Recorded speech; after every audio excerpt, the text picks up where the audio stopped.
Shalom sidang jemaat semuanya. Shalom. Shalom sidang jemaat semuanya. Haleluya. Puji syukur kepada Tuhan yang sudah mengaruniakan kepada kita kesehatan, kesempatan, kemampuan untuk boleh datang, boleh menyaksikan ibadah secara online, di mana mungkin ada banyak orang-orang yang tidak mampu menyaksikan, tidak mampu beribadah, yang rindu untuk datang kepada Tuhan.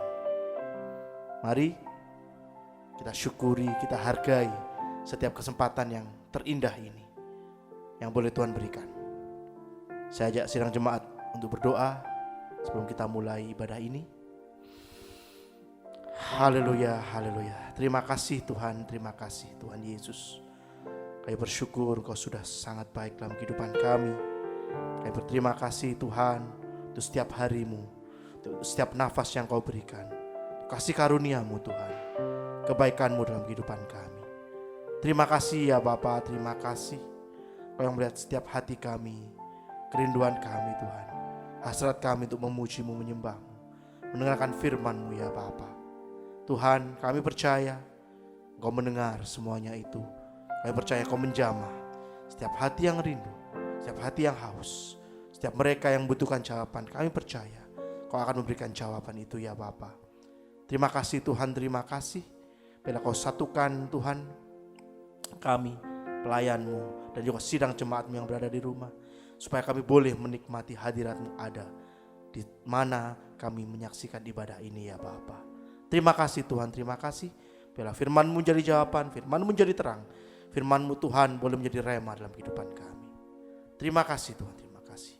Hanya di dalam berkat nama Tuhan kami Yesus Kristus. Haleluya. Amin.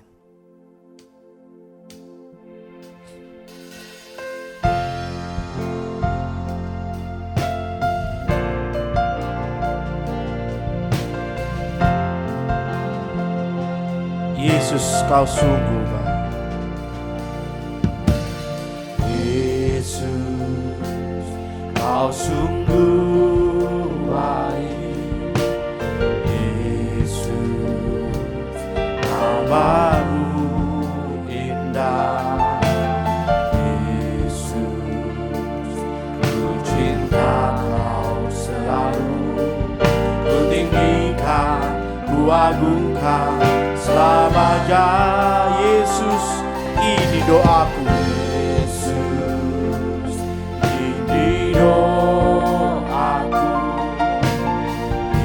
Yesus, ini pujaanku. Yesus, ku sujud di kaki-Mu, doa puja di hadapan tata-Mu. Ku mau memuji-Mu, ku selalu puji-Mu. Ku mau menyembah-Mu, ku selalu sembah-Mu. Kau yang layak terima sebuah pujian, kemuliaan hanya bagi Tuhan. Ku mau memuji-Mu, ku selalu puji-Mu. Ku mau menyembah-Mu, ku selalu sembah-Mu. Kau yang layak terima sebuah pujian, kemuliaan hanya bagi Tuhan. Yesus, Kau sungguh baik. Yesus, Kau sungguh baik. Yesus, nama-Mu indah. Yesus, ku cinta Kau selalu. Ku tinggikan, ku agungkan selamanya. Yesus, ini doaku. Yesus, ini doaku.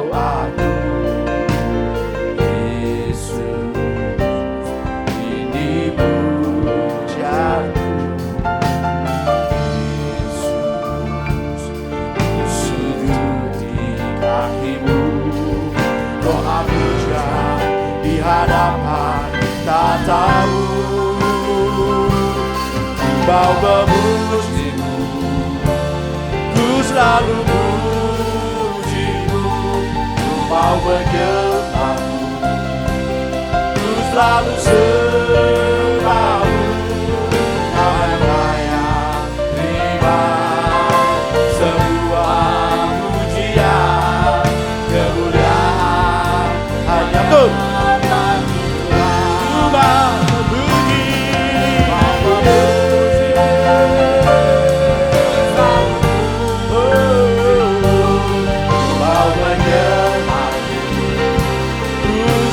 Sebabmu Kau yang layak terima semua pujian, kemuliaan hanya bagi Tuhan.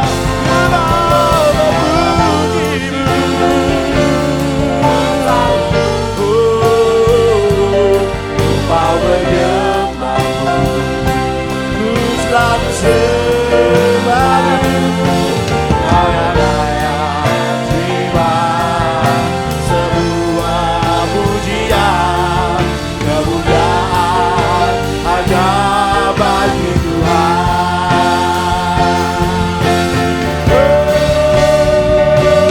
Ku mau memujimu, ku selalu pujimu. Ku mau menyembahmu, ku selalu sebabmu. Kau yang layak terima semua pujian, kemuliaan hanya bagi Tuhan. Ku mau memuji, ku selalu pujimu. Ku mau menyembahmu, ku selalu sembahmu. Kau yang layak terima semua pujian, kemuliaan hanya bagi Kami mau memuji, Kami mau menyembah.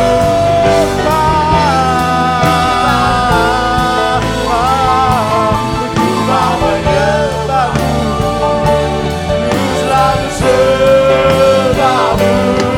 Kau yang layak terima semua pujian, kemuliaan hanya Kau yang layak, Kau yang layak, Kau yang layak terima semua pujian, kemuliaan. Kau yang layak, hanya Kau Tuhan. Kau yang layak terima semua pujian, kemuliaan hanya bagi Tuhan.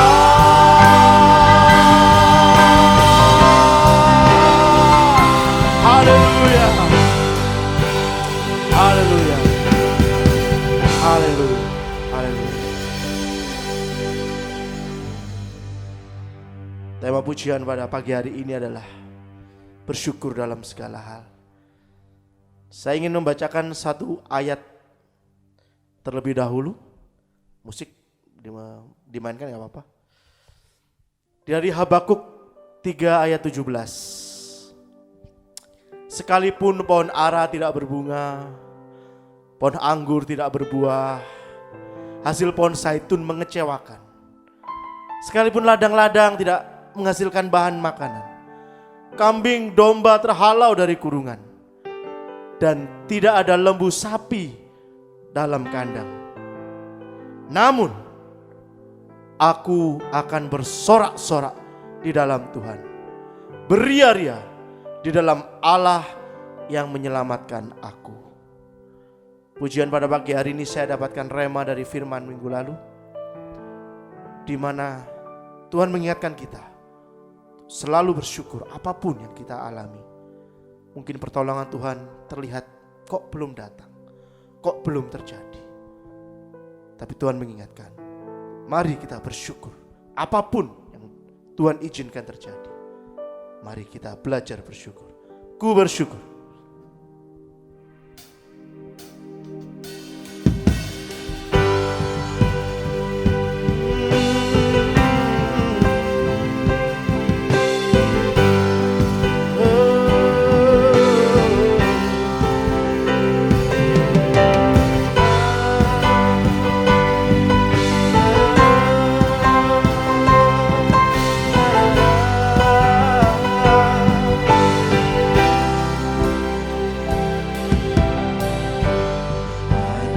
yang Kau perbuat di dalam hidupku.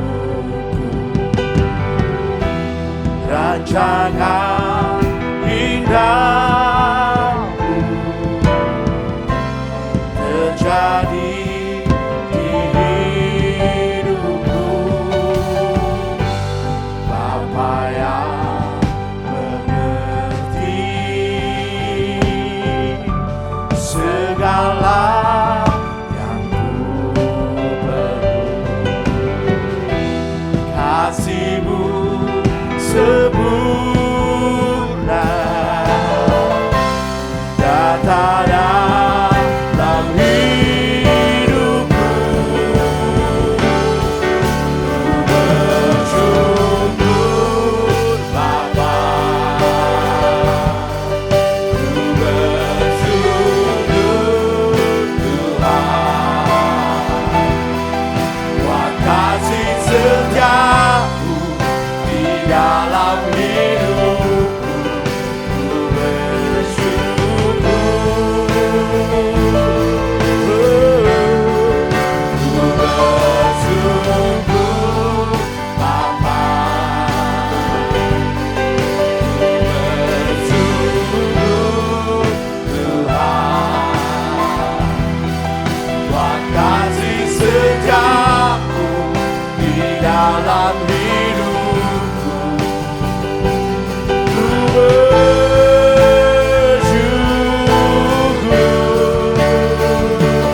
Tuhan.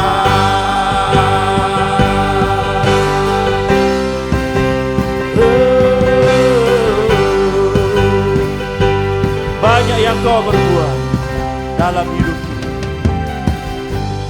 Banyak yang Kau berbuat di dalam hidupku. Rancangan indahmu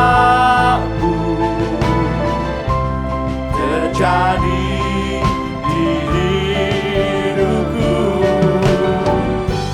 Bapa yang mengerti, Engkau mengerti segala yang ku perlu,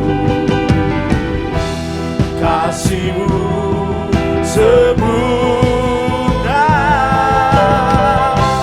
nyata dalam hidupku. Oh, ku bersyukur Bapa, ku bersyukur Tuhan, buat kasih setia-Mu di dalam hidupku. Ku bersyukur,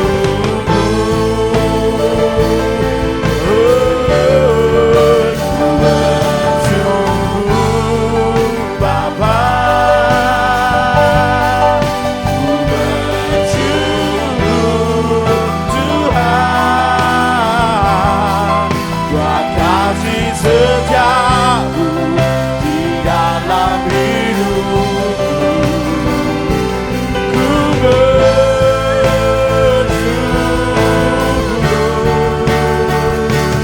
Tuhan,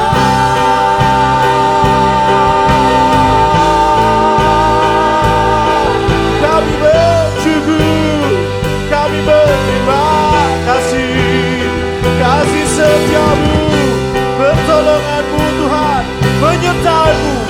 Engkaulah Yesus, Engkaulah Raja kami.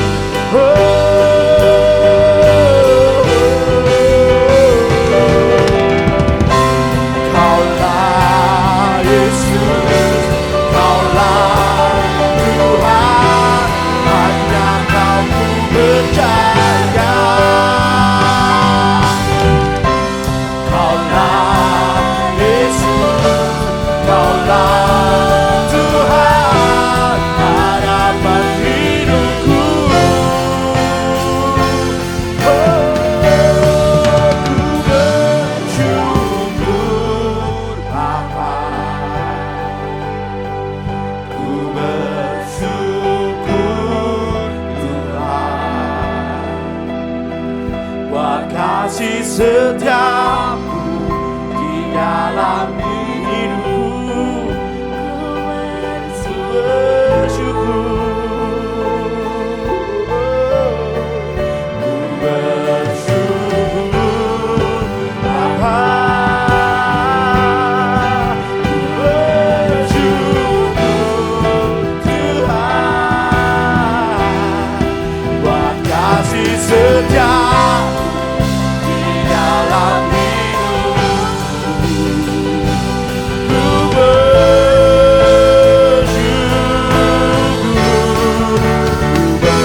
kita menyanyikan pujian ini, saat kita rindui bersyukur kepada Tuhan, Tuhan ada setiap hati sidang jemaat. Mari kita akan persiapkan hati kita untuk mendengarkan firman Tuhan. Kita akan pujikan, terima kasih Yesus.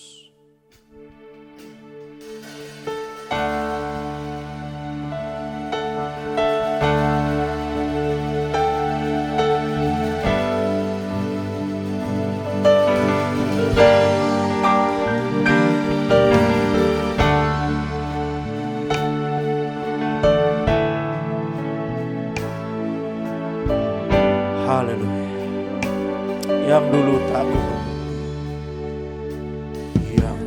tak ku mengerti, sekarang kau buat mengerti. Kau singkapkan mataku dengan kasih-Mu yang tak pernah ku pikirkan.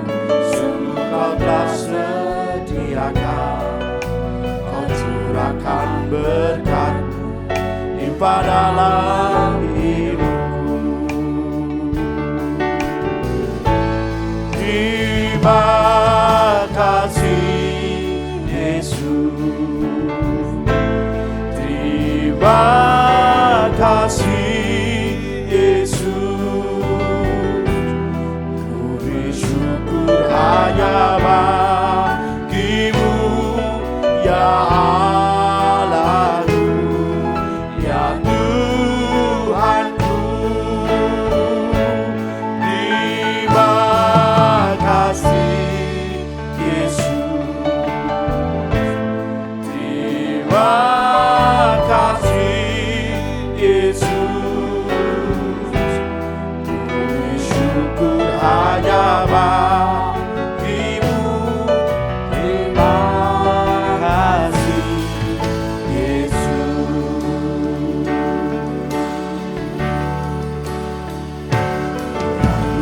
aku mengerti, sekarang kau buat mengerti.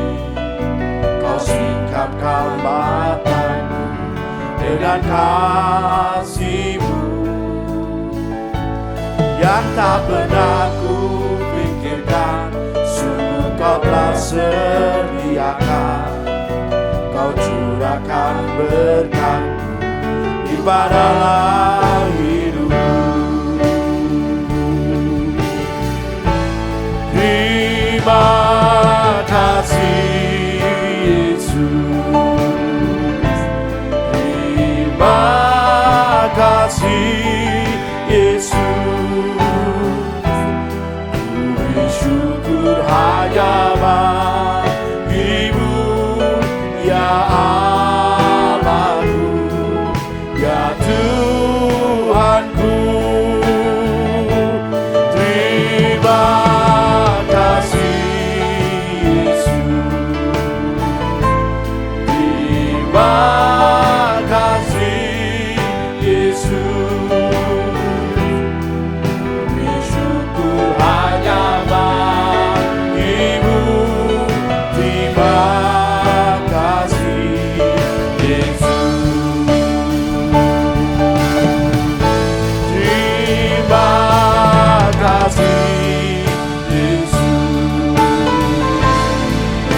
Mari saudara sidang jemaat bangkit berdiri bersama-sama.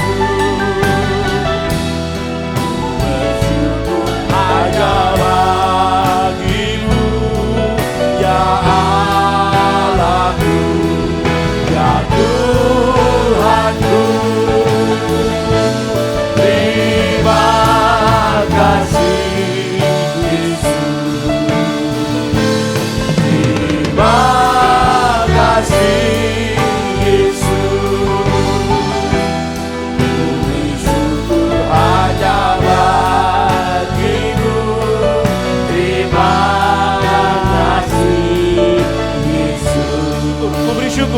ku bersyukur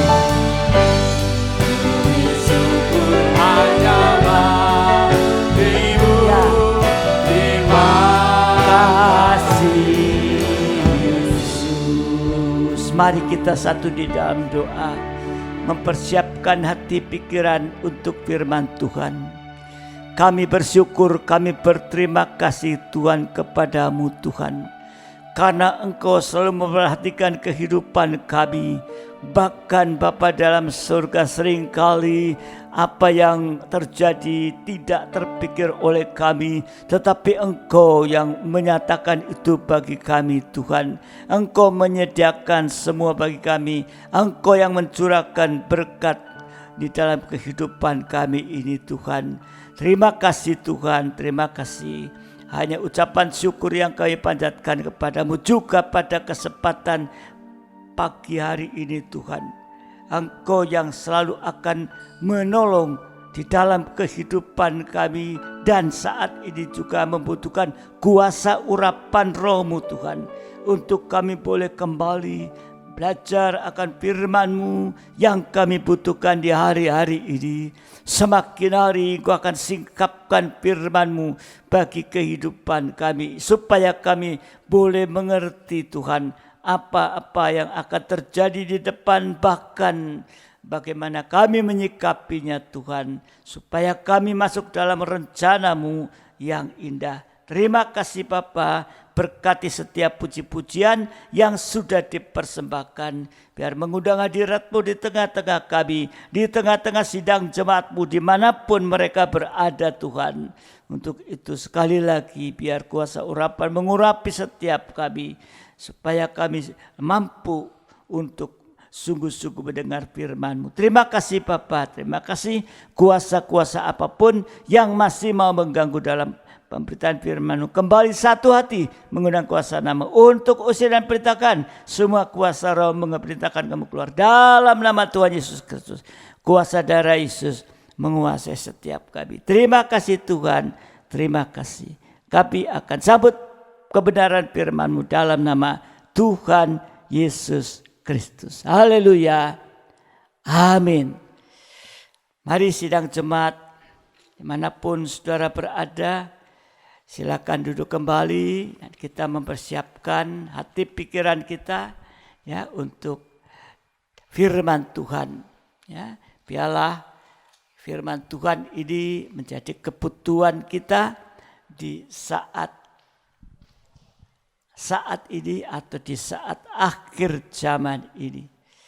Ya, saudara yang dikasihi Tuhan, kita masih mempelajari yaitu Matius 26 ayat 57 sampai 68. Ya, ini masih bicara tentang saksi dan kesaksian, ya.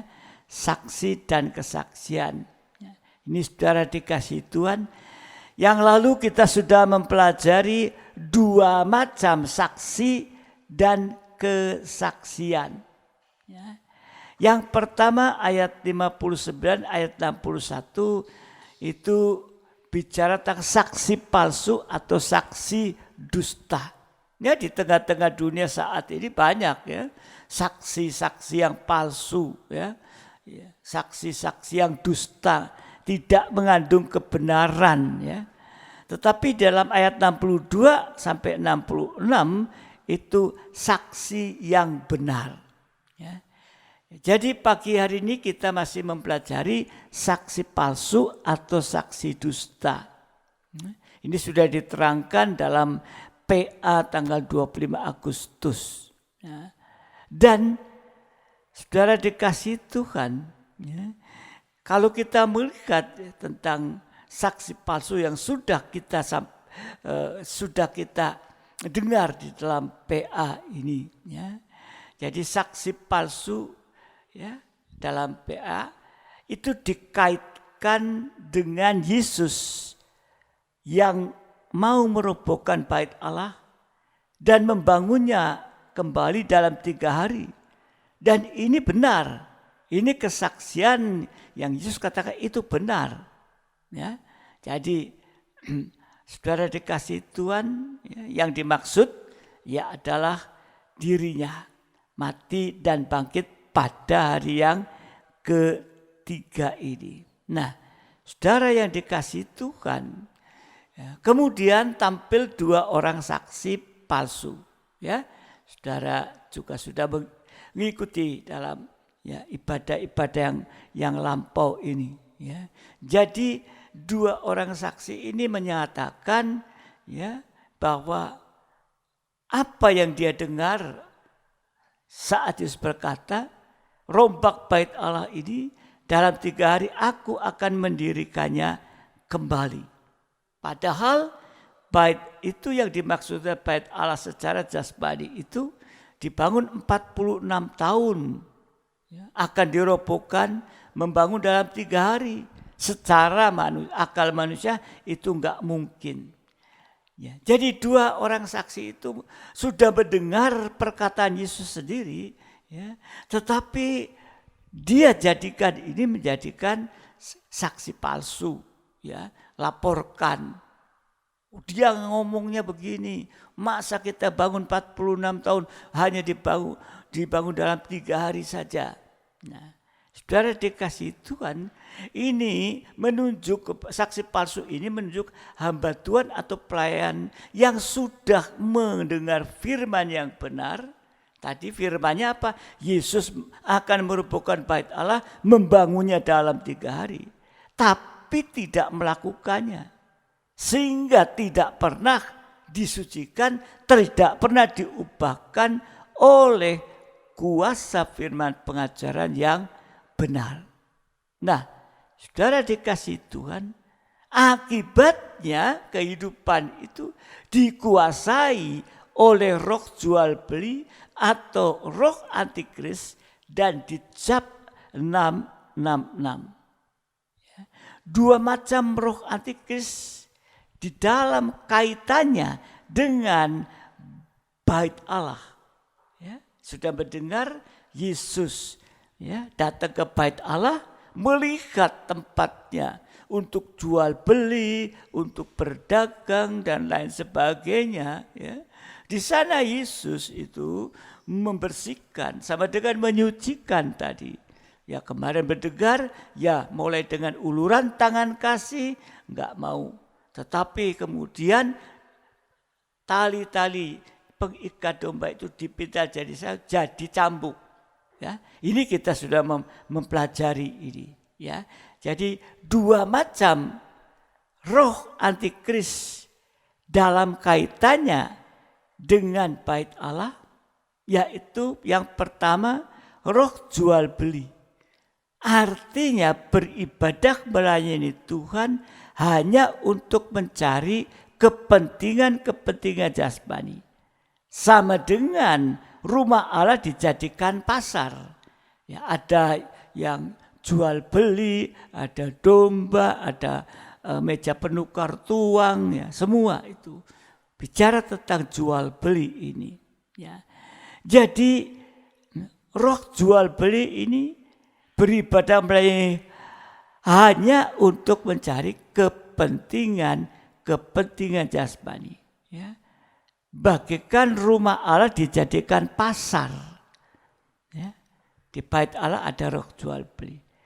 Dijadikan pasar ini. Artinya kalau bicara pasar, artinya rame-rame kalau di pasar. Pasar itu tidak tertib, rame-rame. Kalau kita melihat sekarang di pasar, sekalipun harus melakukan protokol kesehatan, tetapi mereka rame-rame nggak peduli. Ini kejadiannya.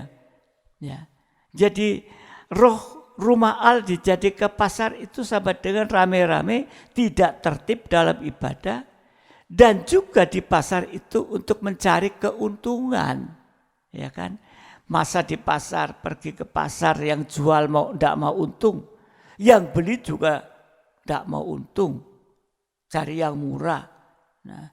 Dan rumah Allah dijadikan pasar, pengertian lebih jauh yaitu mencari yang murah-murah atau murahan. Sehingga ibadahnya ibadah murah tanpa tabisan yang benar. Ini pengertian roh antikris yang pertama dalam kaitannya dengan bait Allah. ya, rumah Allah dijadikan seperti pasar. Yang kedua, ya, macam roh antikris dalam kaitannya dengan bait Allah itu, bait Allah juga dalam kehidupan kita ini, yaitu roh jengkel. Artinya roh marah tanpa sebab. Ini boleh marah dengan kasih. Yang tidak boleh adalah marah tanpa sebab. Ya. Di dalam Injil Matius 21 ayat yang ke-15. Matius 21 ayat yang ke-15. Tetapi ketika imam-imam kepala dan ahli-ahli Taurat melihat mujizat-mujizat yang dibuatnya itu dan anak-anak yang berseru dalam bait Allah, Hosana bagi anak Daud. Kemudian hati mereka sangat jengkel. Ya. Di sini seharusnya kalau terjadi mujizat, harusnya merasa berbahagia, bersyukur. Tapi justru saat itu ya ada terjadi mujizat, tetapi justru ada yang jengkel. Di zaman sekarang pun ya, kalau ada orang yang dipakai Tuhan, justru ada yang jengkel, ada yang bersungut-sungut. Ini saudara dikasih Tuhan. Ya. Jadi kalau kita yang lalu sudah membahas roh jual beli, diterangkan juga dalam ibadah doa tanggal 27, pagi hari ini kita akan membahas yang kedua, yaitu roh jengkel. Halo sidang jemaat, pernah jengkel enggak? Ya, enggak apa-apa. Jengkel, ada roh jengkel ini. Wahyu 12 ayat 17. Wahyu 12 ayat 17. Maka marahlah naga itu kepada perempuan itu, lalu pergi memerangi keturunannya yang lain, yang menurut hukum-hukum Allah dan memiliki kesaksian Yesus. Ya, jadi naga itu marah kepada perempuan yang berdiri di atas bulan, yang bermahkotakan 2 bintang, yang bersalutkan matahari. Marahlah ya, kepada perempuan itu. Lalu pergi memerangi keturunannya. Keturunan yaitu perempuan yang berdiri di atas bulan, bermahkotakan 2 bintang, bersalut ke matahari, itu gereja yang kudus dan am, atau gereja yang sempurna.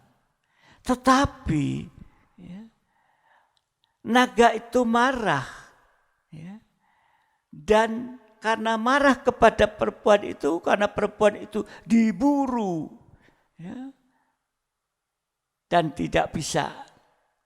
Oleh karena perempuan itu didukung 2 sayap burung nasar sampai ke padang gurun. Sehingga dikejar oleh naga itu, menyemburkan air sebesar sungai, tapi tetap tidak bisa. Akhirnya naga itu marah kepada keturunannya ini. Ya. Yang hidup menuruti hukum-hukum Tuhan dan memiliki kesaksian Yesus. Nah, ini hati-hati. Kalau ada rasa tidak suka, harus dicabut. Kalau tidak, rasa tidak suka itu akan meningkat jadi jengkel, jadi marah tanpa sebab, sampai marah seperti antikris. Yaitu menganiaya anak-anak Tuhan yang tertinggal. Nah ini. Tadi yang diburu oleh naga itu adalah keturunannya.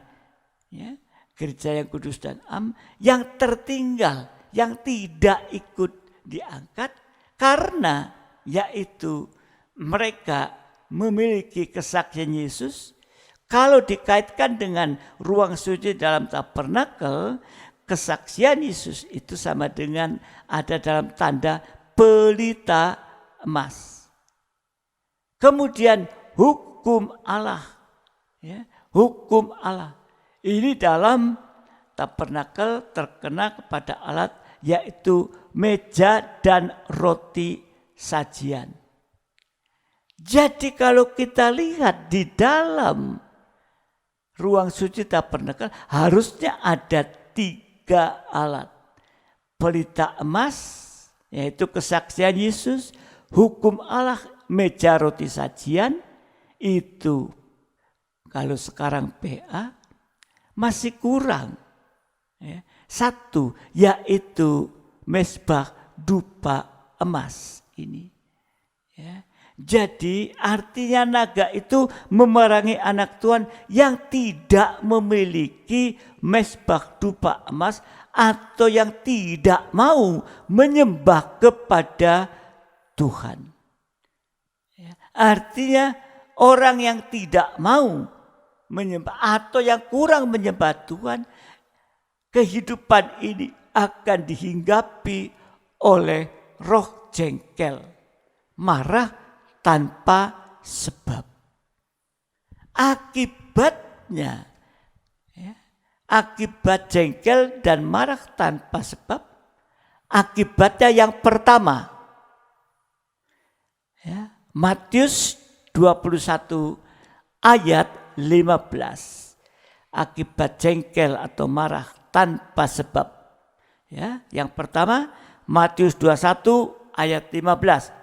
Tetapi ketika imam-imam kepala dan ahli-ahli Taurat melihat mujizat-mujizat yang dibuatnya itu, anak-anak yang berseru dalam bait Allah, Hosana bagi anak Daud, hati mereka sangat jengkel.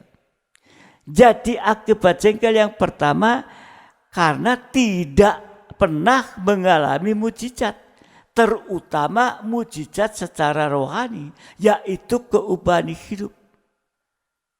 Artinya tetap manusia darah daging dengan 18 tabiat daging. Ya, nanti saudara baca di rumah dalam 2 Timotius pasal 3 ayat 1 sampai ke 5 itu ada 18 tabiat daging. Ya. Dan di ayat yang terakhir, secara lahiriah mereka menjalankan ibadah mereka, tetapi pada hakikatnya mereka memungkiri kekuatannya. Jauhilah mereka.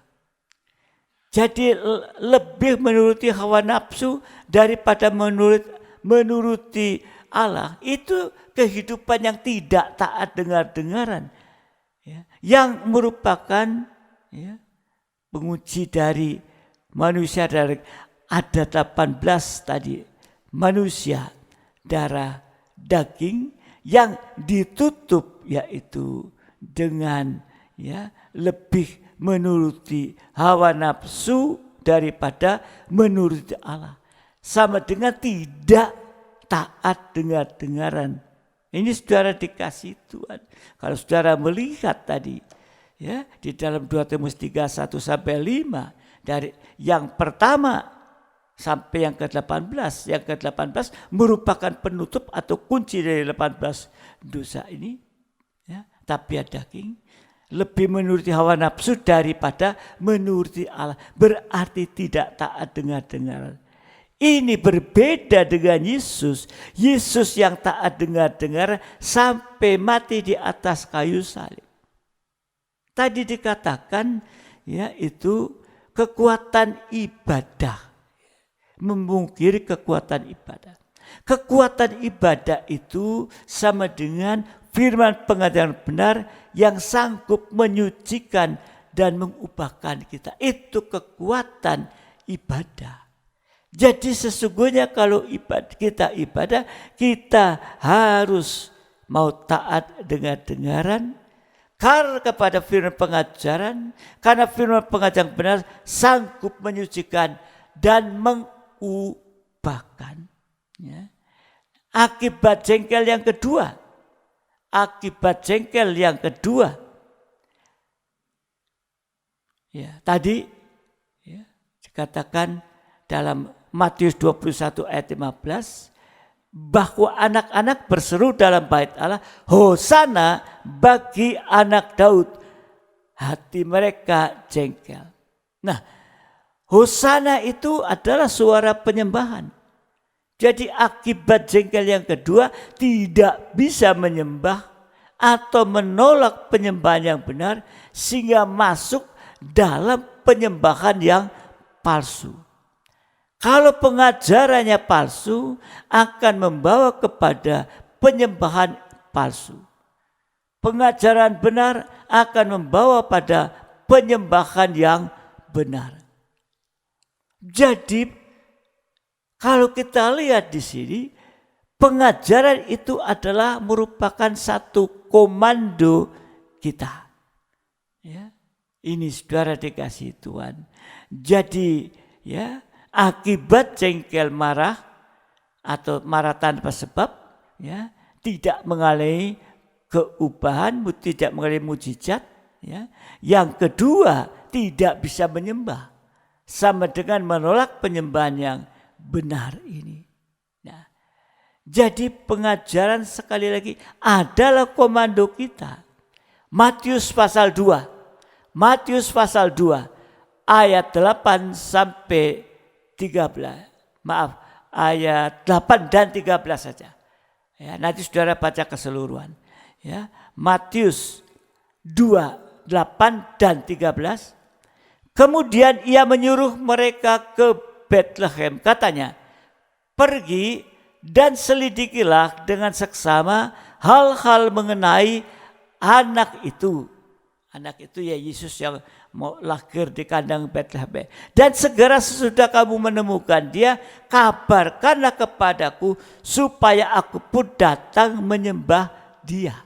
Ayat 13, setelah orang-orang Majus itu berangkat, nampaklah malaikat Tuhan kepada Yusuf dalam mimpi berkata, bangunlah, ambillah anak itu serta ibunya, larilah ke Mesir dan tinggallah di sana sampai aku berfirman kepadamu, karena Herodes akan mencari anak itu untuk membunuh dia. Anak itu adalah Yesus yang baru lahir. Jadi kalau kita lihat penyembahan Herodes adalah penyembahan yang epok-epok, penyembahan karena kebencian. Ya. Oh, nanti dia jadi raja. Bagaimana dengan aku? Ya, maka ada kebencian. Ya. Ya. Mengatakan mau menyembah, padahal di dalam benak pikiran mau membunuh. Ya. Ini merupakan penyembahan palsu. Sebab itu jengkel, kebencian dan iri hati itu harus dibuang. Ya. Kebencian sudah tahu, ya. Jengkel, iri hati itu harus dibuang. Jangan ada lagi pada kita. Ya.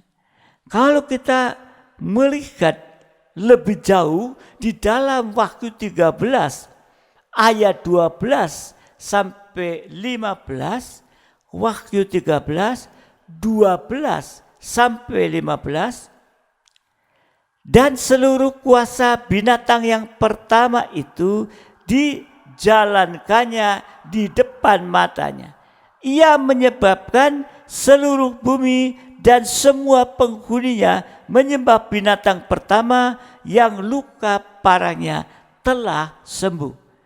Dan ia mengadakan tanda-tanda yang dahsyat, bahkan ia menurunkan api dari langit ke bumi di depan mata semua orang. Ia menyesatkan mereka yang diam di bumi dengan tanda-tanda yang telah diberikan kepadanya untuk dilakukannya di depan mata binatang itu. Dan ia menyuruh mereka yang diam di bumi supaya mereka mendirikan patung untuk menghormati binatang yang luka oleh pedang, namun yang tetap hidup. Dan kepadanya diberikan kuasa untuk memberikan nyawa kepada patung binatang itu, sehingga patung binatang itu berbicara juga dan bertindak begitu rupa, sehingga semua orang yang tidak menyembah patung itu dibunuh. Ini sama dengan penyembahan palsu, ya, yang mengarah pada penyembahan antikris. Nanti saudara baca ulang ayat ini, saudara akan lebih mengerti. Ya. Jadi saudara yang dikasih Tuhan, kalau ayat yang ke-13, ya, kalau kita hanya mencari mujizat-mujizat jasmani, maka kita akan mengarah pada penyembahan antikris. Ya. Ini kita harus hati-hati, kita harus waspada di saat ini. Jangan hanya mencari mujizat-mujizat jasmani saja. Ya. Tidak mengalami mujizat secara rohani, yaitu keubatan hidup. Tetap punya tabiat daging, dan memiliki yaitu kehidupan darah daging. Nanti akhirnya menyembah kepada antikris. Dan di ayat yang ke-15, ya, yang tidak menyembah kepada patung itu. Ini sama dengan penyembahan antikris didorong oleh rasa kebencian atau paksaan dan mujizat-mujizat jasmani tanpa keubahan hidup. Ini penyembahan seperti Herodes epok-epok mau menyembah, tapi sebetulnya ada udang di balik batu, yaitu benci mau membunuh. Ya. Nah, jadi saudara, penyembahan yang benar itu didorong oleh firman Allah dalam urapan Roh Kudus. Ya. Waktu Yesus lahir di kandang Betlehem, ya, orang Majus itu dituntun oleh firman dan bintang. Ya.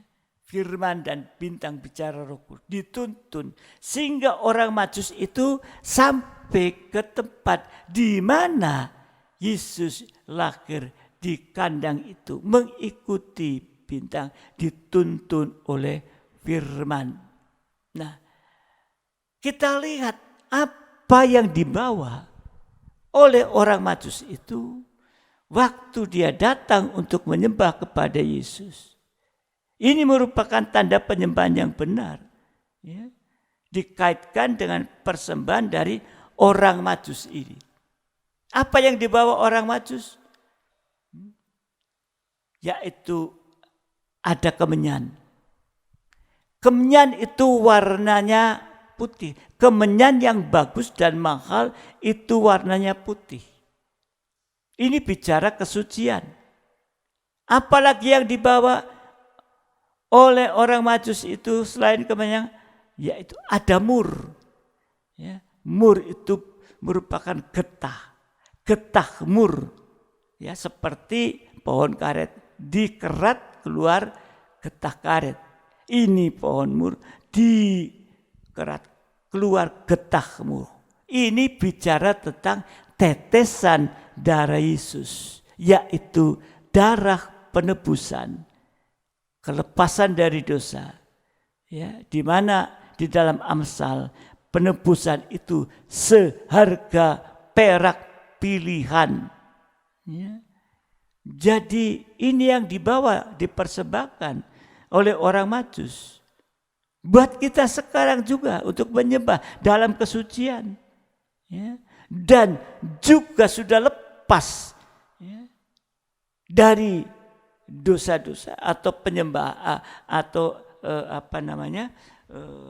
dari dosa, lepas dari dosa, ya, lewat darah Yesus, darah penebusan.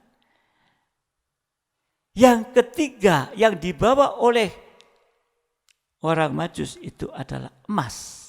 Emas itu bicara tabiat ilahi. Tabiat ilahi itu taat dengar-dengaran. Jadi penyembah yang benar pasti harus memiliki kesucian, kebenaran tadi, darahnya ditebus dengan darah Yesus yang mahal, dan tabiat ilahi, yaitu taat, dengar-dengaran. Ini penyembah yang benar. Tampil seperti perak pilihan. Nah, saudara yang dikasihi Tuhan, jadi inilah yang harus juga dalam kehidupan kita untuk menjadi penyembah yang benar, menyembah kepada Tuhan yang benar, itu memiliki kesucian, kebenaran, dan taat dengaran. Ini, ya. Dan yang ketiga, akibat jengkel yang ketiga. Matius 21 ayat 17. Matius 21 ayat yang ke-17. Lalu ia meninggalkan mereka dan pergi keluar kota ke Betania dan bermalam di situ. Ya. Jadi akibat jengkel yang ketiga, Yesus meninggalkan kehidupan itu. Yesus meninggalkan mereka, pergi keluar kota Betania dan bermalam di situ. Ya. Ini akibat jengkel yang ketiga. Yesus meninggalkan kehidupan itu. Sama dengan kalau Yesus meninggalkan kehidupan itu, sama dengan Yesus meninggalkan bait Allah, adalah kehidupan kita ini. Ya. Sehingga kehidupan itu kalau ditinggal oleh Yesus, itu menjadi kosong. Ya, menjadi kosong. Artinya kehidupan tanpa firman, tanpa Roh Kudus, dan tanpa kasih. Kosong. Ya. Jadi mari kita jangan sampai ada roh jengkel. Ya. Nanti Yesus meninggalkan hidup kita. Ya. Sehingga hidup kita kosong. Tanpa firman, tanpa Roh Kudus, dan tanpa kasih.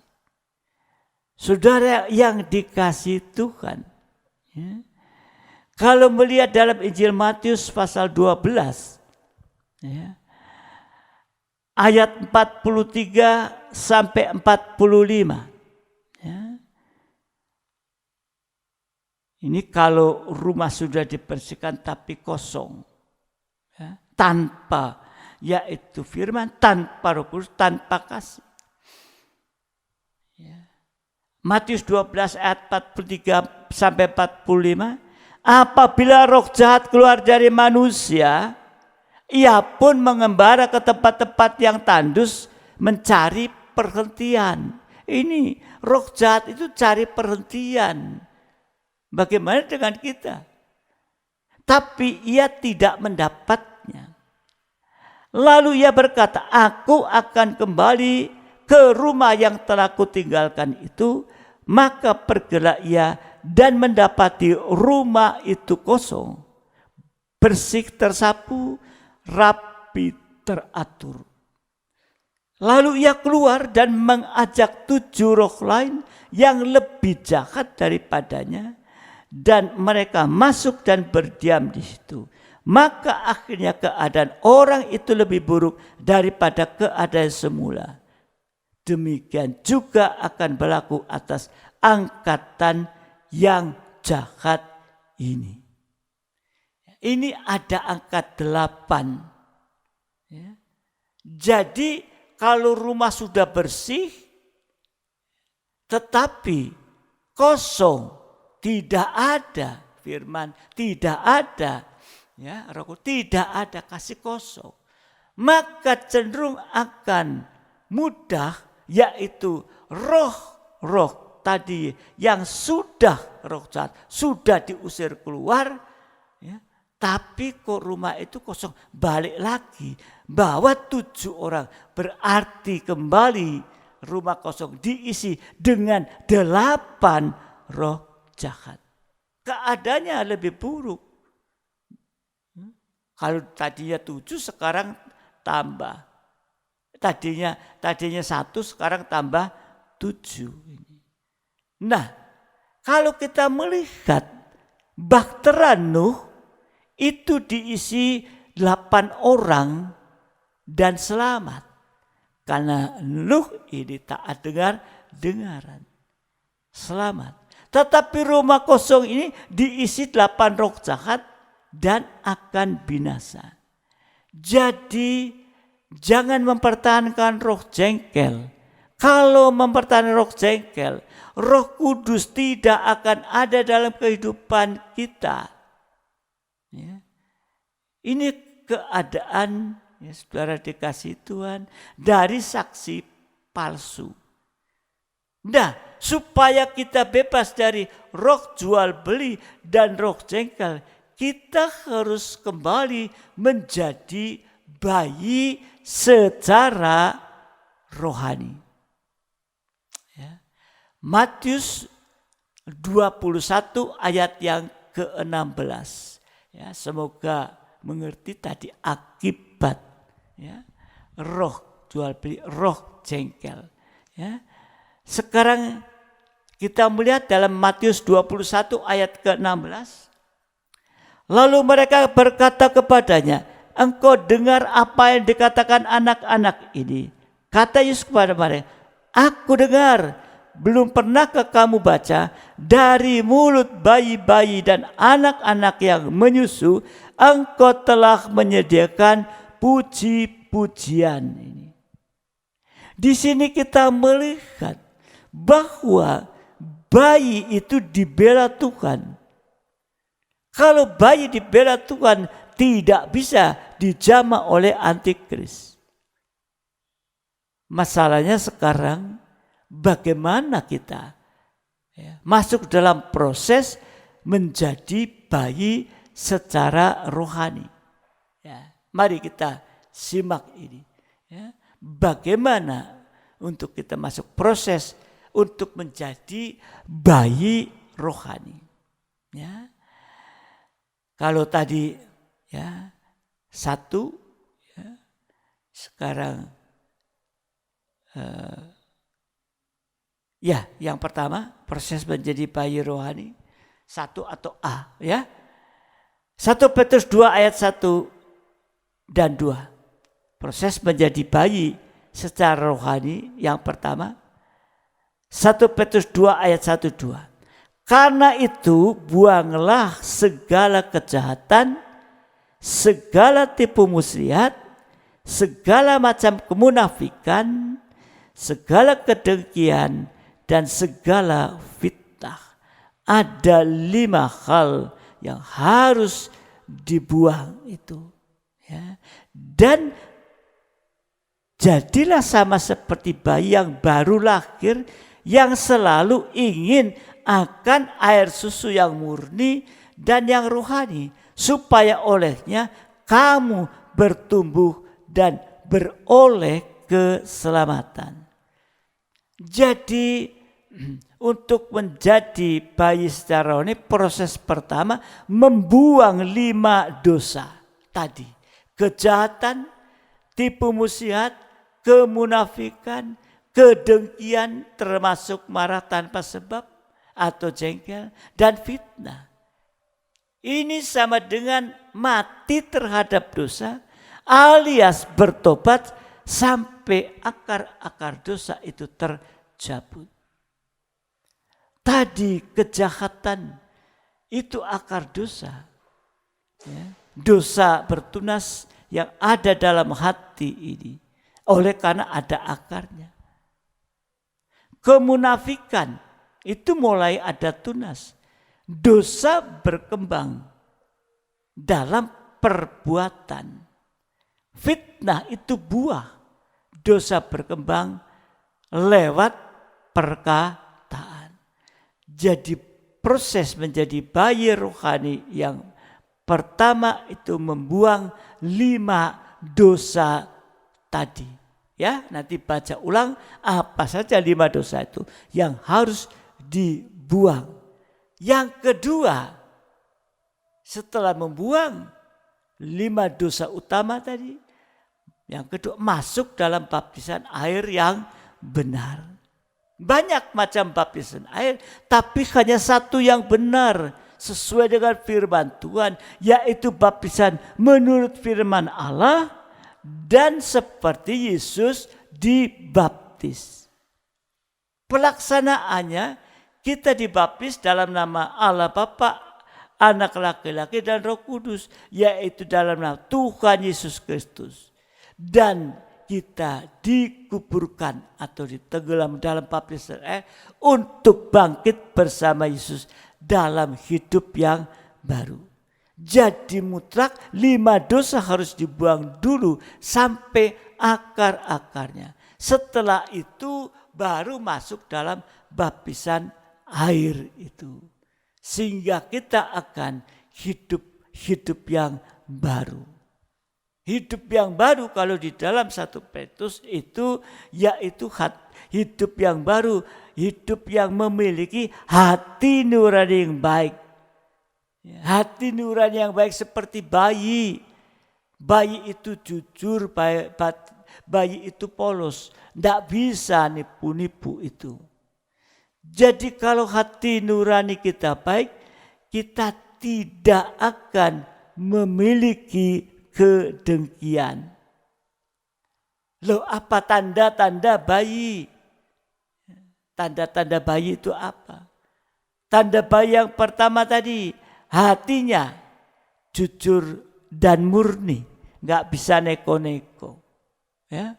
Yang kedua, mulutnya ingin minum susu yang murni dan yang rohani. Ya. Saudara dikasih Tuhan. Ya. Ini ya. Jadi kita harus memiliki tanda bayi, hatinya jujur dan murni, mulutnya ingin minum susu yang murni dan yang rohani. 1 Petrus 2 ayat yang kedua. 1 Petrus 2 ayat yang kedua. Dan jadilah sama seperti bayi baru lahir selalu ingin akan air susu yang murni dan yang rohani, supaya olehnya kamu bertumbuh beroleh keselamatan. Ya. Rindukan akan air susu ibu yang murni dan rohani. Ya.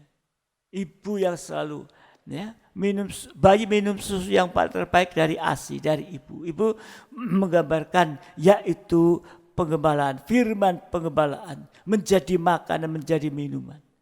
Sehingga ada pertumbuhan ini ya, yang diulang-ulang. Ya. Jadi rindu akan air susu ibu yang murni dan rohani. Sama dengan butuh firman pengembalaan yang selalu diulang-ulang. Dan tidak bisa digantikan dengan yang lain. Masa seorang ibu punya anak, anaknya bisa disusukan kepada orang lain. Wes ini loh, malas aku disusukan orang lain. Dan seorang bayi menyusu itu tidak sekali kayak minum, minum habis.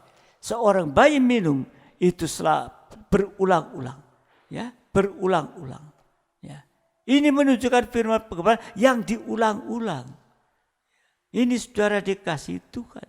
Dan tidak bisa digantikan orang lain. Demikian juga dalam pengembalaan. Firman yang ada nggak bisa diganti-ganti sebetulnya dengan orang lain. Ini saudara dikasih Tuhan. Ya. Firman pengembalaan yang murni itu semua tertulis dalam Alkitab. Yang diberikan kepada hamba-hamba Tuhan yang diberi kepercayaan. Ya.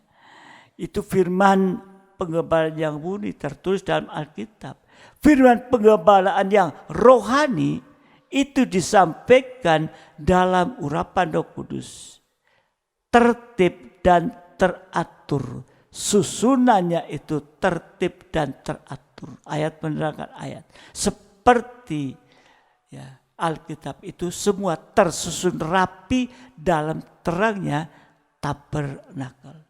Untuk itu firman dalam itu diusahakan berurut itu. Tersusun rapi. Ya. Jadi kalau hati kita polos, kita pasti akan selalu rindu akan firman pengalaman dalam urapan Roh Kudus. Sehingga kalau kita bisa menikmati firman pengembalaan, kita akan bertumbuh ke arah keselamatan, kesucian sampai kesempurnaan.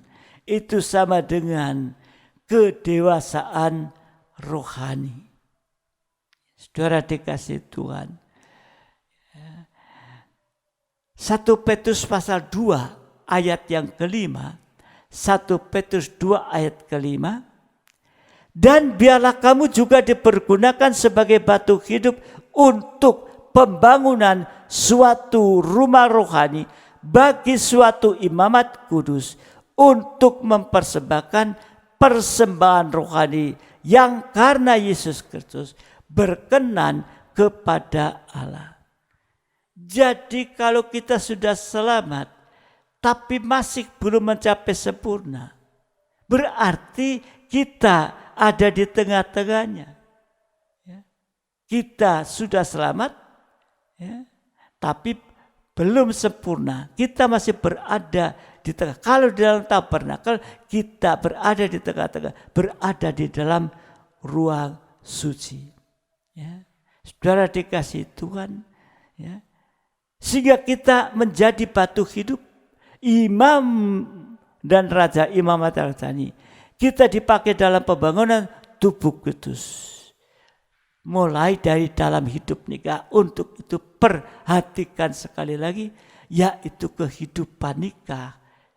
Saudara sekalian, perhatikan hidup nikah ini. Persekutuan tubuh yang terkecil, kemudian pengembalaan antar pengembalaan sampai yaitu bangsa kafir dan bangsa Israel. Sebagai batu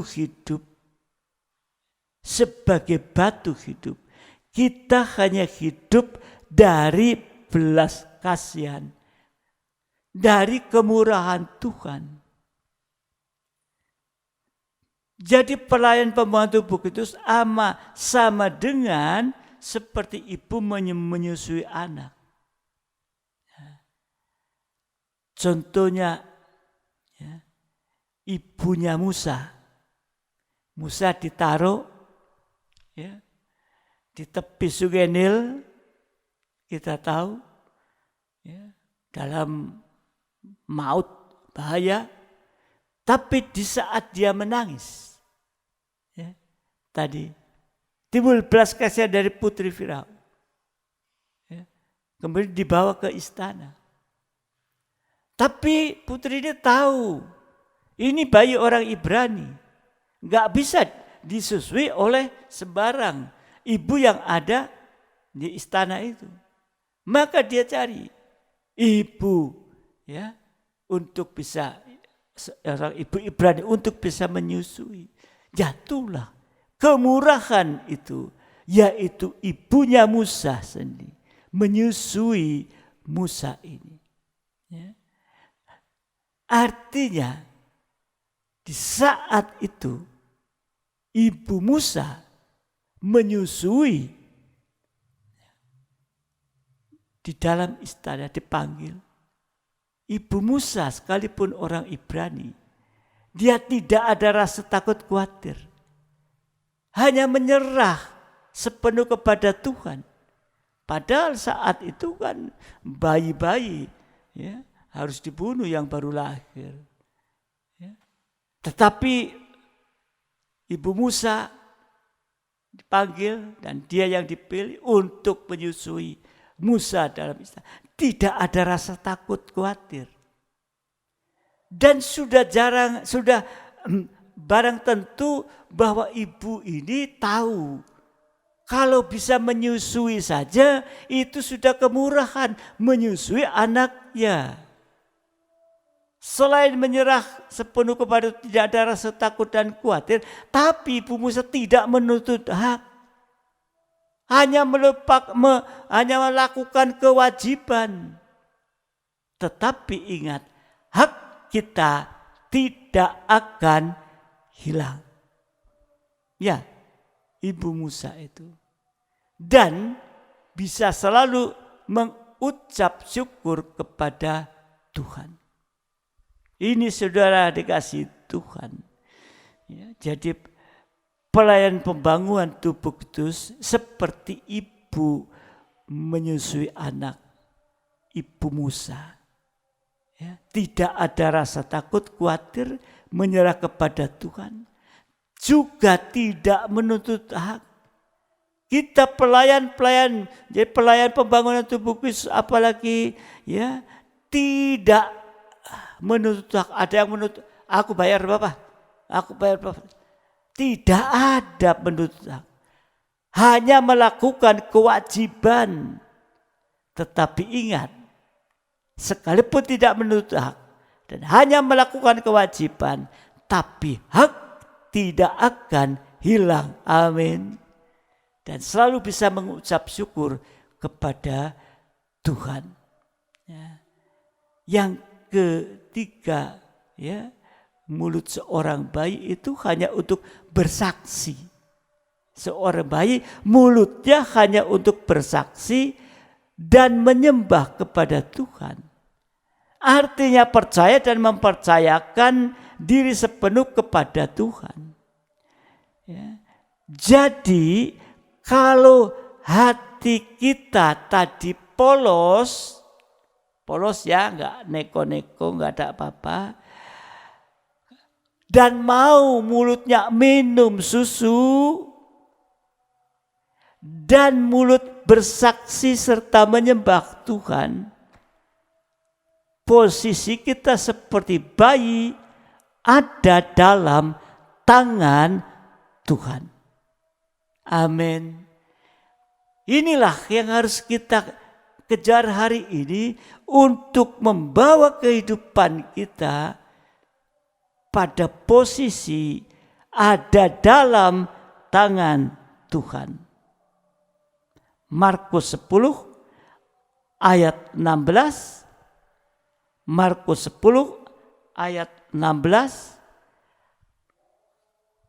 Lalu Yesus memeluk anak-anak itu dan sambil meletakkan tangannya atas mereka, ia memberkati mereka. Inilah saudara dikasih Tuhan. Kalau posisi kita ada dalam tangan Tuhan, seperti anak-anak dipeluk dan diletakin tangan, dijamah dan memberkati mereka. Inilah yang harus kita kejar di hari-hari ini untuk kita bisa berada pada posisi di dalam tangan Tuhan. Lalu apa hasilnya kalau posisi kita ada dalam tangan Tuhan? Ya. Hasilnya apa? Pelayan siap. Perhatikan, kalau posisi kita ada dalam tangan Tuhan, hasilnya yang pertama, tidak ada tempat bagi antikris untuk menjamah kita. Enggak mampu. Karena ada dalam tangan Tuhan, ada pelukan tangan Tuhan. Dan yang kedua, Tuhan melindungi dan memelihara kehidupan di tengah kesulitan dan di tengah ketidakberdayaan. Ya. Jadi, ya, saudara, coba kita melihat kita sedang menghadapi yaitu kesulitan yang besar oleh karena pandemi ini. Kesulitan dalam segala bidang. Ya. Ini kita merasakan ini. Tapi kalau posisi kita ada dalam tangan Tuhan, selain antikris tidak bisa menjamah, tapi Tuhan melindungi, memelihara kita sekalipun di masa pandemi dan kesukaran-kesukaran atau kesulitan lain dan ketidakberdayaan kita. Yang ketiga yaitu hasil yang ketiga, tangan Tuhan yang menolong dan menyelesaikan semua masalah. Amin. Sampai masalah yang mustahil tepat pada waktunya. Tentunya kita semua mau mendapat pertolongan dan menyelesaikan semua masalah. Tuhan akan bekerja. Sampai masalah yang mustahil sekalipun Tuhan mampu menolong tepat pada waktunya. Sebesar apapun masalah kita hanya seperti bayi dan ada Tuhan sebagai ibu yang ajaib. Gembala dengan firman penggembalaan. Jangan sampai dibalik. Saat ada masalah, justru menganggap Tuhan hanya seperti bayi. Salah. Tuhan seperti bayi berarti Tuhan tidak bisa buat apa-apa. Tidak ada harapan, tidak bisa bergantung kepada Tuhan. Tapi jangan dibalik.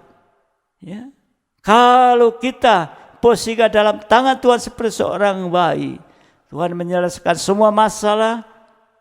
Masalah apapun saya mustahil tepat waktunya ini. Ya. Dan yang keempat, tangan Tuhan tadi menjamah, memberkati kita sampai berkat kesulungan. Apa berkat kesulungan? Berkat kesulungan itu adalah hak untuk menikah. Sama dengan menjadi mempelai wanita yang siap untuk masuk dalam pesta nikah anak domba. Berkat kesulungan itu juga bicara tentang hak waris. Sehingga kita mewarisi kerajaan surga kekal. Ini saudara dikasih Tuhan. Hari-hari ini bawalah kehidupan kita ini untuk ada dalam posisi dalam tangan Tuhan seperti seorang bayi ini. Jadi apapun keadaan kita pagi hari ini, mari biar kita kembali dalam gendongan tangan Tuhan. Amin. Ya. Nanti kembali saudara baca ayat-ayat yang ada lebih jelas, ya, sehingga lebih mengerti. Ya, jadi untuk itu usaha kita di akhir zaman ini menghadapi apapun, hanya posisikan kita ada dalam tangan Tuhan. Tuhan memberkati.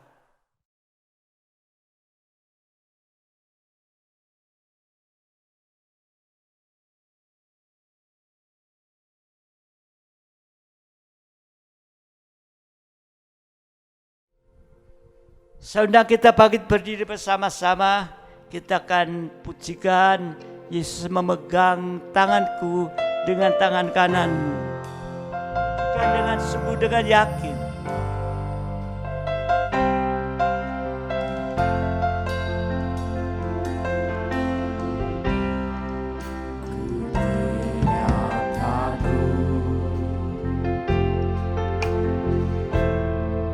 Sebab Kau besertaku,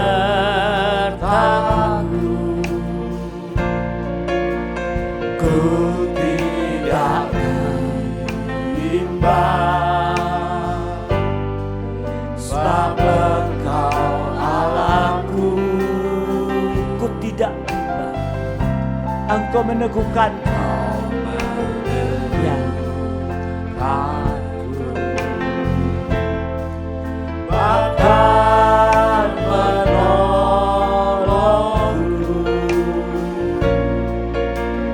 Kau bantukan arahku. Yesus Tuhan, Yesus memegangku. Amin. Dengan tangan kananku, Yesus memberiku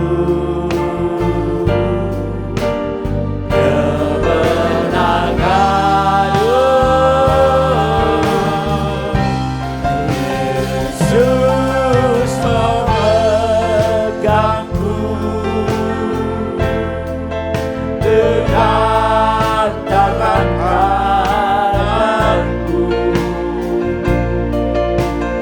Yesus memberiku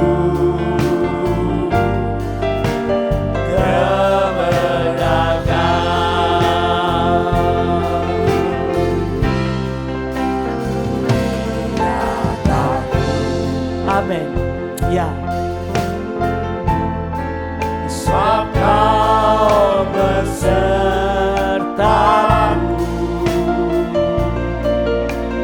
ku tidak bimbang.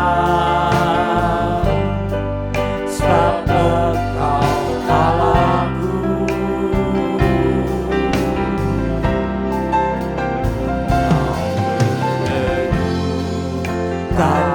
amin. Bahkan menolongku,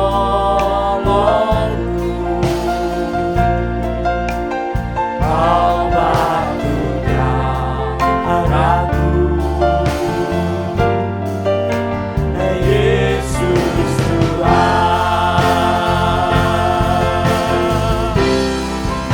Yesus memegangku. Haleluya.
Kemenangan bagi kami dari segala masalah.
pada pagi hari ini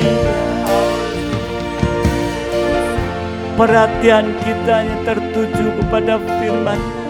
Bagaimana kita untuk berada di dalam tangan kanan Tuhan yang kuat.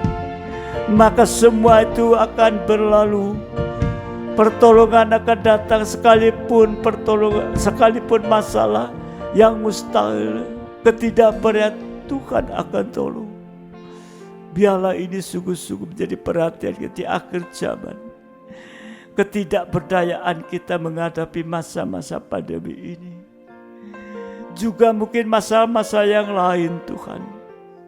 Tetapi sesuai firman-Mu, kalau kita mau memposisikan dalam tangan kanan Tuhan, maka semua itu akan terselesaikan dan tidak akan tertinggal. Haleluya Yesus. Tingkatkan. Jangan hanya ibadah-ibadah dalam kesaksian, tanda pelita emas ataupun PA, tanda meja roja, tapi tingkatkan sampai kita juga menjadi penyembah.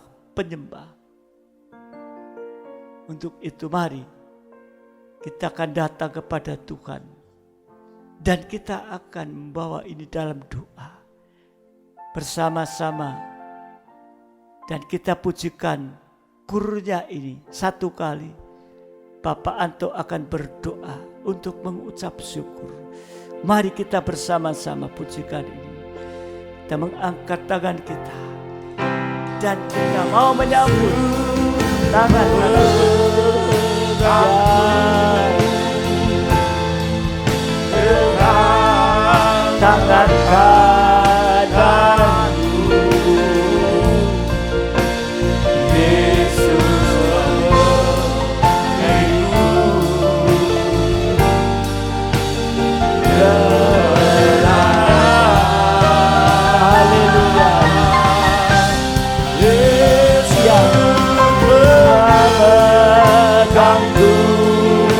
Pegang tangan kami Tuhan.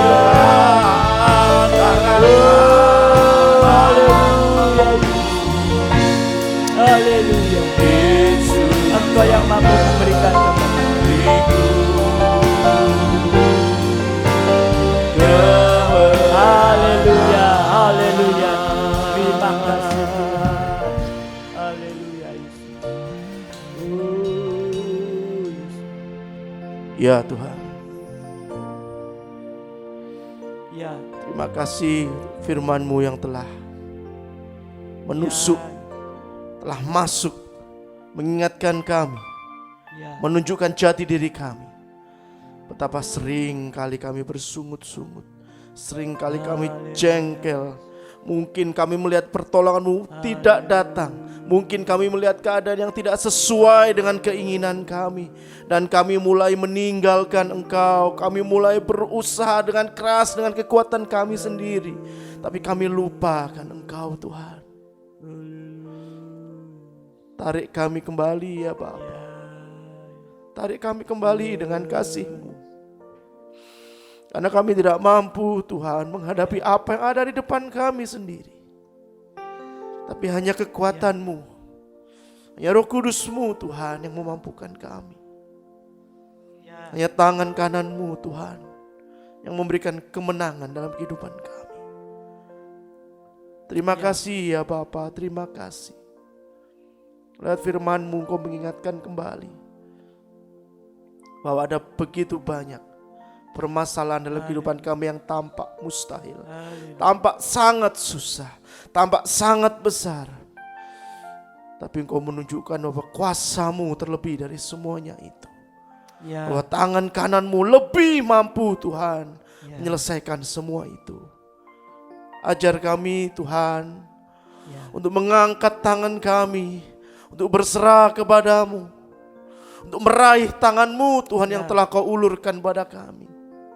Ajar kami Tuhan yang sering kali lupa. Terima kasih Tuhan, terima kasih. Terima kasih ya Bapa, terima kasih untuk kasih. Biarlah Ya. Lewat firman-Mu ini kami menjadi pribadi yang lebih baik, pribadi yang lebih ingat kepadamu, pribadi yang lebih bersungguh-sungguh menyembah-Mu, memuji-Mu Tuhan. Ya. Bersyukur selalu kepadamu ya Bapa, apapun keadaan kami. Terima kasih Tuhan, terima kasih. Terima kasih ya Bapa, terima kasih. Biarlah kami serahkan semuanya ini dalam berkat nama Tuhan kami Yesus Kristus. Haleluya Yesus. Kami bersyukur Tuhan, Engkau begitu baik bagi kami, memberikan lewat firman-Mu bagi kami Tuhan. Karena kami tahu juga bahwa Engkau juga rindu untuk memegang kehidupan kami ini Tuhan. Terima kasih Bapa, terima kasih. Engkau tidak rela dalam kehidupan ini yang tertinggal saatnya. Engkau sudah rela mati di atas kayu memperjuangkan supaya kehidupan kami ini kembali bisa bersama Engkau dalam kemuliaan. Terima kasih Tuhan, terima kasih. Kami sekarang satu di dalam doa, berdoa untuk setiap kehidupan nikah daripada sidang jemaat-Mu. Biarlah mereka dalam hidup nikah itu bisa satu kesatuan berkat karena firman-Mu Tuhan, dan juga mereka boleh merasakan satu sukacita di dalam Engkau Tuhan, dan ada kebahagiaan surga dalam kehidupan nikah mereka masing-masing Tuhan. Terima kasih Tuhan, sukacita, kebenaran, damai sejahtera ada dalam kehidupan nikah, sehingga bisa selalu untuk memuji, mengagungkan dan beribadah kepada Engkau dengan ucapan syukur Tuhan. Terima kasih Tuhan. Berdoa bagi sidang jemaat-Mu yang saat ini sedang Kau izinkan mengalami sakit penyakit apapun bentuknya Tuhan. Kami hanya dapat satu hati dan menyerahkan mereka yang sakit dalam bentuk apapun ke dalam tangan-Mu. Dan biarlah apa yang sedang dialami sakit apapun, Engkau yang mampu untuk menolong Tuhan. Biarlah berikan kepada mereka yaitu iman yang tetap teguh dan percaya bahwa Engkau mampu untuk menyembuhkan Tuhan. Mujizat akan terjadi, mujizat kesembuhan, baik itu secara jasmani dan lebih secara rohani. Terima kasih Tuhan, terima kasih. Kami juga berdoa untuk sidang jemaat-Mu Tuhan, di dalam pekerjaan, di dalam usaha yang mungkin ada dampak dari pandemi ini. Tetapi kami tahu saat mereka mau menyerahkan semua ke dalam tangan-Mu, maka pemeliharaan-Mu akan tetap nyata dalam kehidupan sidang jemaat-Mu. Terima kasih Bapa, terima kasih. Berdoa bagi sidang jemaat-Mu yang ada di rumah masing-masing untuk dapat memperhatikan dengan sungguh-sungguh akan ibadah yang ada, terlebih di saat memuji dan mendengarkan firman-Mu, supaya sungguh-sungguh Tuhan. Untuk itu kami serahkan ke dalam tangan-Mu, Engkau yang mampu untuk menolong mereka. Terima kasih Bapa, terima kasih juga Bapa dalam surga tentang COVID-19 ini, di mana menjalar, ada yang juga sudah suruh Tuhan, tetapi kami serahkan ke dalam tangan-Mu supaya rencana-Mu ini Tuhan, kalau sesuai rencana-Mu Engkau pasti akan menyelesaikan pada waktunya Tuhan.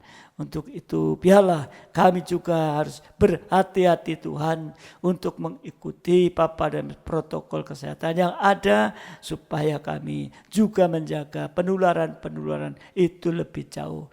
Juga untuk pemerintah baik pusat dan daerah, juga Engkau akan menolong mereka Tuhan untuk bisa menjaga Tuhan dalam situasi sekarang ini. Kami juga berdoa untuk ibadah-ibadah yang mungkin saatnya kembali lagi untuk ibadah di gereja masing-masing. Tuhan Kau tolong supaya semua dilakukan dan tetap dalam keadaan aman Tuhan. Terima kasih Bapa, terima kasih. Berkati setiap pelayan-pelayan-Mu pagi hari ini, berkati juga setiap pelayan-pelayan-Mu yang lain yang bertugas pada ibadah-ibadah yang akan datang Tuhan. Terima kasih Bapa, terima kasih. Dan biarlah firman-Mu juga tetap dibukakan bagi kami Tuhan, untuk menolong kami saat ini. Terima kasih Tuhan, terima kasih, mengucap syukur untuk sidang jemaat-Mu yang sudah mempersembahkan persembahan syukur. Engkau memberkati mereka Tuhan. Demikian juga yang untuk diakonia, untuk dibagikan bagi mereka yang membutuhkan. Engkau memberkati juga. Demikian juga yang sudah mengembalikan perpuluhan, membuktikan bahwa Engkau memberkati mereka semua. Terima kasih Bapa, terima kasih Tuhan. Serahkan semua ke dalam tangan-Mu, dan biarlah damai sejahtera dan kasih karunia ada di dalam kehidupan kami masing-masing. Dan sekarang sidang jemaat yang dikasih Tuhan, terimalah berkat, nikmat, anugerah daripada Allah Bapa, cinta kasih dari Tuhan kita Yesus Kristus, serta persekutuan dalam Roh Kudus menyertai kita saat ini sampai selama-lamanya, dalam berkat nama Tuhan Yesus Kristus. Mempelai pria surga yang mengasihi, yang percaya bersama katakan amin. Selamat pagi, Tuhan memberkati kita semua sampai ibadah yang akan datang. Haleluya.